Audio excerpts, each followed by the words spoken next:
Hey guys, welcome back to the channel. My name is Caleb Thornton, and today we're going to be taking a look at and talking about a pair of wireless headphones from Sony called the XB900Ns. Stick around to hear about the comfort, build quality, and also some of the different features that this headset offers. Starting off with the comfort, which has definitely got to be the most important feature for me, because if it's not comfortable in the first place, nothing else is even going to matter because I'm not going to want it on my head. But these come in about 254 grams. As far as wearing fatigue goes, I haven't noticed anything. They definitely are very comfortable. The padding on it isn't super thick. It's pretty minimal, but it's also very comfortable on my head. It's not putting too much pressure on my head or down on my jawline, which is really important for me. It definitely is very flexible, so it's gonna fit a lot of different head sizes and head types. As far as the earmuffs go themselves, they do sit really comfortably around my ears, but I do find them to be a little bit warm, but nothing outrageous, so it's been fine for me so far. Getting onto the outside and the build quality of it, the plastic on it is gonna be a little bit cheaper than something like Sony's flagship headset models, but that's gonna be where they're able to cut a lot of the cost on it as well. And for me personally, it doesn't bother me at all. And the other features of this headset more than make up for the plastic quality on the outside. On the right side of the headset, on the right ear cup, is where you're gonna find your touch controls. So far, I found them to be super responsive for me. This is gonna allow you to either pause, play, skip forward and back, and then also adjust your volume up and down. So far, working flawlessly for me. This headset does have audio pass-through, which activates those mics on the outside, which is gonna allow those environmental noises to come in. And you're able to activate this just by putting your right hand over that ear cup.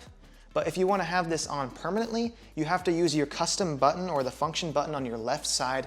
And this is gonna allow you to cycle between having that environmental sound or having your audio pass through on, off, and then also activating your noise canceling mode. With the Sony app that you're able to use with these headphones, you're able to use that custom button to either work with your Google Assistant or Amazon Alexa. And then respectively with those, it's just gonna be a tap of a button away to access any normal features that you would use with those, which I found to be working flawlessly so far and super useful just having it one button press away.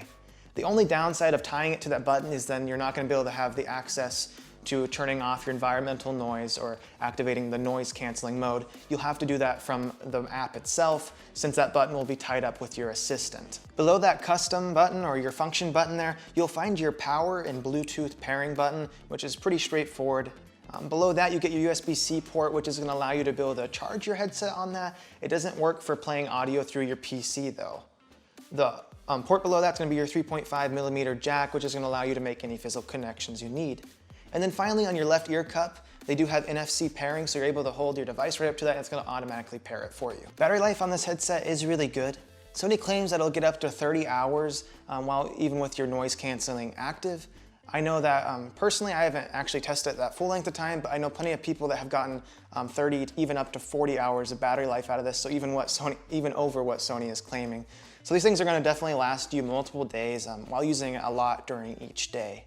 And just 10 minutes of charging time is gonna give you up to an hour of music playback time. So it's really good if you have to run out of the house really quick and you just need to throw this on the charger real quick. It's gonna get you even a couple hours of playback time for the day.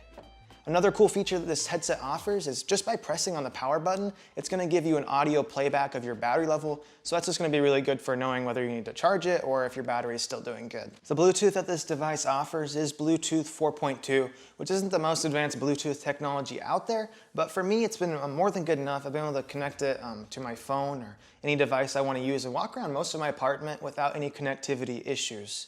And most of the time anyways, I'm just gonna have my device with me if I'm listening to it, so really that's not gonna be an issue for me at all. But I've had no interruptions with my playback or delay or connectivity issues so far. You aren't able to connect this headset to two devices at once and have two different playbacks of audio going, but you are able to connect it to one device just for listening to music and another for phone calls if that's something that you needed. I'll go ahead and give you guys a mic test right now so you can hear how it's gonna sound for phone calls or if you're speaking to other people through the headset mic itself. All right, so the audio you're hearing now is from the mic on the Sony XB900. So this is gonna give you an idea of what you can expect if you're talking on the phone on it, or if other people are going to be hearing you through this microphone. The bass on these headphones has been really good for me so far, and I really love that the Sony app that you can pair with these headphones and use in conjunction with it really allows you the ability to be able to go from that more deeper bass up to a lighter sound on it.